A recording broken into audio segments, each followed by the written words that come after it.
Nah, ini implementasi dalam bidang ekonomi itu seperti apa, dulu saya pernah menjelaskan bahwa Pancasila itu di tengah-tengah ya. Kalau dalam tarikan komunisme dengan kapitalisme, Pancasila di tengahnya. Dia bukan kapitalisme, bukan juga komunisme. Nah, kita lihat contoh nih, dicontoh.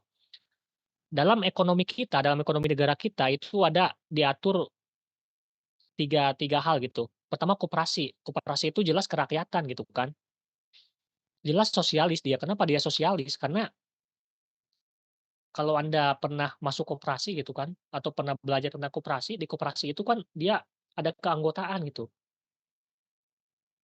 Dan semuanya setara gitu kan, punya hak yang sama gitu kan. Sistem sistem ekonominya itu kekeluargaan, koperasi itu kekeluargaan. Kalau ada anggota koperasi yang lagi butuh uang, ada pinjaman gitu kan, pinjamannya tanpa riba gitu. Terus kalau misalnya anggota koperasi itu nabung, kemudian ada modal, kemudian modalnya itu ini kan digulirkan, dijadikan usaha, semuanya dapat gitu, dapat dapat laba dari koperasi, itu kan sangat kekeluargaan gitu. Kalau di desa-desa, di kampung-kampung, koperasi itu juga ini menampung hasil tani itu ditampung di koperasi, kemudian oleh koperasi dijual dan modalnya balik lagi ke petani. Nah, tapi masalahnya kalau di kampung-kampung, koperasi itu selalu berhadapan dengan juragan. Juragan itu bandar gitu, apa istilahnya, mmm, bandar-bandar pengepul, orang-orang orang-orang yang mengepul mengepul dari petani gitu kan, mengepul gabah, mengepul, apa namanya, maaf, beras atau hasil bumi lainnya, dibeli murah dari petani, tetapi mereka sendiri menjual dengan harga tinggi, kan tidak adil gitu. Petani cuma dapat untung sedikit, tapi bandar-bandar ini untungnya gede banget, bahkan bisa berpuluh-puluh kali lipat. Itu kan nggak adil, di kita seperti itu, nggak adil.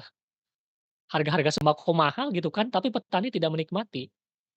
Nah, kalau koperasi tidak seperti itu koperasi. Koperasi itu benar-benar kekeluargaan, sosial gitu. Terus ada juga BUMN sama BUMS. BUMN-BUMS ini kan,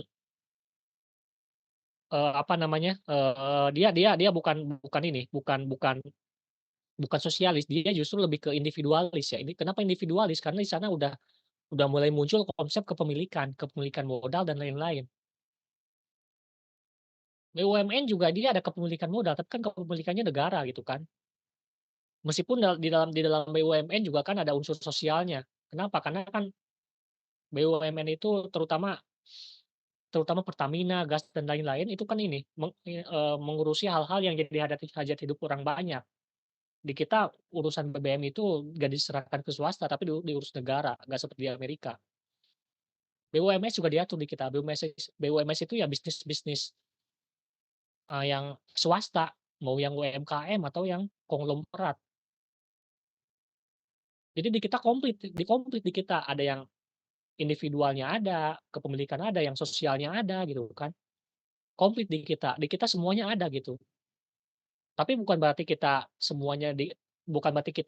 bisa disebut negara komunis iya, kapitalis iya, enggak. Kita itu ya negara Pancasila aja. Jadi Pancasila itu adalah titik tengah antara kiri dan kanan, titik tengah antara kalau kiri itu komunisme atau sosialisme, kalau kanan itu liberalisme atau kapitalisme. Liberalisme itu paham politiknya, kapitalisme paham ekonominya, seperti itu. Sosialisme itu paham politiknya, komunisme paham ekonominya. Meskipun paham ekonomi dari sosialisme itu banyak ya, bukan cuma komunis. Seperti itu Pancasila. Pancasila itu selalu di titik tengah. Kita nggak ekstrem kanan atau nggak ekstrem kiri, nggak ekstrem apa namanya, nggak ekstrem kapitalistis, tapi nggak ekstrem ini juga, nggak ekstrem, komunisme, nggak ekstrem sosial, maaf. Di kita hak milik kalau hak milik kan di negara sosialis komunisme nggak diakui, semuanya milik negara sama-sama gitu kan, milik bersama. Tapi di kita diakui nggak? Di kita diakui, hak milik itu diakui. Si A misalnya punya tanah, si A punya properti ini, itu kan berarti ada kepemilikan diakui. Tetapi apakah kita kapitalisme? Tidak juga, kenapa? Karena di kita itu beberapa hal diatur negara gitu kan. BBM tidak tidak boleh dikuasai oleh individu gitu kan. Kemudian, eee, mekanisme ekonomi kadang-kadang kita masih masih ada ini, masih ada campur tangan pusat gitu kan. Untuk menstabilkan ekonomi kita ada campur tangan pusat. Ketika harga mahal gitu kan, pusat pusat turun gitu kan. Ketika harga pangan mahal, pusat turun. Kemudian monopoli di kita dilarang gitu kan. Makanya ada ini, ada pengawasan. Nah, di kita juga ini, apa namanya, ada campuran sosialisme juga. Makanya kan di kita ada ini, ada sistem jaminan sosial kan. Yang miskin dibantu, di kita dibantu. Terus yang kekurangan dana dibantu dengan bantuan macam-macam lah, tidak bisa sekolah dibantu. Itu kan sosialisme. Di dalam negara kapitalisme kan enggak. Kalau dalam negara kapitalisme ya udah yang kuat yang menang, udah gitu gitu kan. Meskipun kapitalisme sendiri juga kan ini ya, nggak tunggal ya, selalu bertransformasi. Kapitalisme Amerika juga itu kan berubah berkali-kali, dari mulai kapitalisme klasik sampai sekarang kapitalisme welfare. Kapitalisme welfare itu kapitalisme di satu sisi dia kapitalisme ya, setiap orang itu bebas untuk berekonomi, berpolitik bebas. Tapi di satu sisi negara juga campur tangan dalam urusan kesejahteraan. Makanya muncul jaminan sosial, di Amerika juga kan ada jaminan sosial, itu diatur gitu kan. Jadi dan itu kapitalisme berubah itu terutama setelah ini, setelah depresi ekonomi. Depresi ekonomi di awal abad ke-20 kan ada krisis ekonomi gitu kan, parah gitu kan, banyak yang bangkrut. Jadi buruknya kapitalisme itu buruknya kapitalisme itu seperti itu teman-teman. Ketika ada suatu bermasalah gitu kan, itu krisisnya bisa merembet ke seluruh dunia. Makanya kita beberapa kali mengalami krisis fair gitu.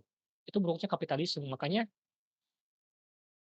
ketika sudah terjadi pengalaman krismon itu di Amerika berubah kapitalismenya yang tadinya kapitalismenya liar gitu kan, sebebas-bebasnya, tapi sekarang negara mulai mengurusi masalah kesejahteraan sosial. Itu kapitalisme yang sekarang. Makanya kapitalisme bisa menang dari komunisme kenapa? Karena kapitalisme itu terus terus bertransformasi, terus berevolusi, terus beradaptasi gitu kan, sedangkan komunisme enggak. Makanya komunisme runtuh, tapi kapitalisme sampai sekarang kan masih jalan gitu. Itu yang dinamakan sebagai kemenangan kapitalisme. Terlalu jauh kayaknya. Nah, ini implementasi dalam bidang sosial budaya itu seperti apa?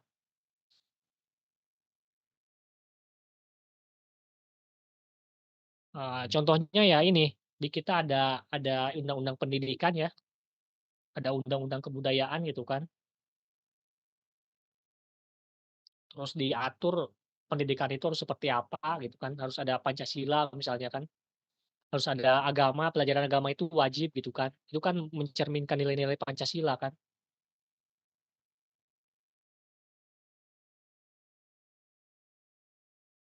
Nah, macem-macem lah, ini nanti bisa teman-teman pelajari sendiri. Kemudian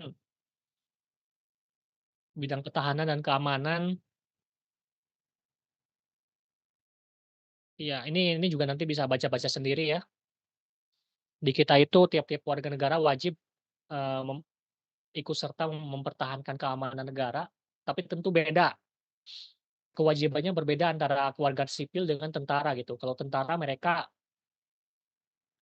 wajib, bela negara dalam fisik juga, dalam fisik, dalam ranah fisik, pertempuran gitu kan. Tapi kalau rakyat bukan dalam ranah fisik. Partisipasi rakyat dalam bidang pertahanan dan keamanan itu ya misalnya dalam menguatkan pendidikan, menguatkan ekonomi, itu juga kan ini, menguatkan pertahanan juga sama. Kalau ekonominya kuat, kalau pendidikannya kuat, pertahanan dan keamanannya juga kuat, seperti itu. Nah, seperti itu aja teman-teman, eee, ceramah terakhir dari saya ini ya. Mulai minggu depan kita, eee, diskusi kelompok ya, mulai minggu depan ya. Nggak usah lama-lama ya teman-teman, nanti, kelompok yang punya tugas di minggu itu biasa nanti nampilin PPT tetapi nggak usah lama-lama. Maksimal kita kan 2 jam ya, ya 30 menit cukuplah saya rasa. 30 menit, 45 menit, 30 menit lah. Nanti kan sisanya tanya jawab, atau kita diskusi sisanya. Maksimal 45 menit lah, 30 sampai 45 menit. Pembagiannya belum sudah saya bagi ini pembagiannya, sebentar.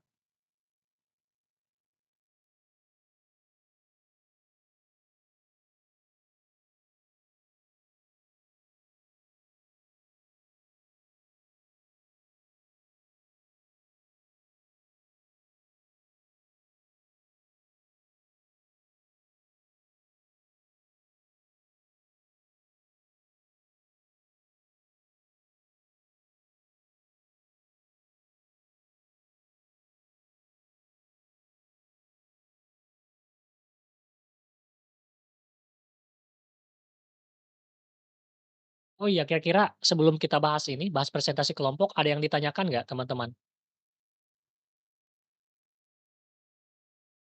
Ini saya boleh bertanya, Mas? Ya silakan, Nah, Naufal. jadi sebenarnya saya penasaran aja sih, Mas, dari eh, kan kita udah membahas tentang Pancasila, terus juga paham-paham lain kayak komunisme dan juga sosialis dan lain-lainnya itu. Cuman saya agak penasaran dari pandangan Mas sendiri aja sih, Mas. Sebenarnya Pancasila yang kita anut ini apa sih, Mas, kekurangannya itu? Kayak dia punya, apakah dia ada celah di antara omongan-omongan di mana Pancasila ini adalah yang the best of the best buat bangsa kita gitu loh, Mas. Kayak apakah ada celahnya, apakah ada kekurangannya gitu dibandingkan dengan ideologi yang lainnya. Baik, terima kasih, pertanyaan yang bagus nih. Bagaimana pandangan saya terhadap Pancasila? Pancasila itu ya dasar negara, otomatis dia mengatur terkait dengan negara, dalam hubungan antar negara, dalam hubungan rakyat dengan pemerintah dan sebagainya. Tentu Pancasila ini yang namanya ideologi buatan manusia ya, pasti ada kekurangan. Makanya kan ada amandemen, ada revisi gitu. Tapi revisinya itu bukan di Pancasilanya ya, revisinya itu di kalau tadi kan di instrumen-instrumennya. Di memang Pancasila itu tidak bisa diubah, kenapa? Karena di aturan kita kan di aturan di Undang-Undang Dasar 1945 kan diatur gitu, bahwa ada yang bisa diubah kecuali Pancasila. Selama kita masih mengikuti dasar negara apa namanya, masih menggunakan UUD 1945 ya Pancasila itu wajib, nggak bisa diganti dengan yang lain gitu kan. Lalu muncul kita kita kita coba posisikan Pancasila secara proporsional ya. Kenapa kita harus mengikuti Pancasila? Ya karena Pancasila itu secara legal, secara formal dia sudah ditetapkan oleh UUD 1945 bahwa itu jadi dasar negara dan tidak bisa diubah. Kedua, secara konsepnya sendiri kita kan sudah bedah satu persatu gitu. Dan bagi saya itu penting, kita penting punya dasar negara seperti Pancasila gitu. Cuman masalahnya, tantangannya sekarang adalah Pancasila nggak penting gitu. Kalau Pancasila nggak dianggap penting ya kita nggak punya pegangan, nggak punya pedoman hidup bernegara gitu kan. Meskipun Pancasila misalnya misalnya punya kekurangan, nggak sempurna, tapi itu mending daripada kita nggak punya pegangan sama sekali gitu kan. Kalau misalnya Pancasila nggak sempurna ya kita bisa bisa apa namanya, bisa disempurnakan gitu. Paling penyempurnaan Pancasila itu ya di unsur tafsirannya. Kalau poin apa namanya, kalau, poin-poinnya, sila-silanya bisa diubah, tapi penafsirannya kan bisa diubah. Kita dulu pernah mengenal penafsiran zaman Soekarno, penafsiran zaman Orde Baru, bahkan Jokowi juga mau bikin penafsiran gitu. Itu bisa penafsirannya. Ya tapi jadi kalau kita punya satu satu satu hal sebagai landasan, sebagai pedoman, itu kan lebih baik daripada nggak ada gitu. Itu pentingnya Pancasila di sini. Tetapi kemudian ada lagi orang-orang di seberang nih, yang menempatkan Pancasila secara berlebihan. Secara berlebihan itu seperti apa? Secara berlebihan itu misalnya Pancasila jadi dikultuskan gitu. Ini terjadi di zaman Orde Baru, Pancasila kultus, disembah gitu kan, sehingga apapun itu harus berdasarkan Pancasila, yang nggak berdasarkan Pancasila harus ini, harus ada tindakan gitu. Sampai-sampai ada indoktrinasi yang indoktrinasinya pun berlebihan gitu kan. Itu kan pengkultusan Pancasila, yang seperti itu juga nggak baik gitu kan. Karena ya sekali lagi yang namanya Pancasila itu tetap buatan manusia, dia bukan Tuhan gitu kan. Jadi seperti itu, kalau bagaimana cara menempatkan Pancasila secara proporsional, secara proporsional itu ya secara adil. Pancasila sesuai dengan tempatnya, nggak dilebih-lebihkan, nggak dikurang-kurangkan, seperti itu kalau dari saya. Kemudian kita juga kan mengenal nilai ya, mengenal nilai agama gitu kan. Di sini ada yang Islam, ada yang Kristen, ada yang Buddha, ada yang Hindu. Dalam agama sendiri kan punya world view, punya pandangan hidup gitu kan, punya ideologi gitu kan. Tentu kita agama juga kan mengurus masalah moral agama mengurus, masalah ekonomi agama mengurus.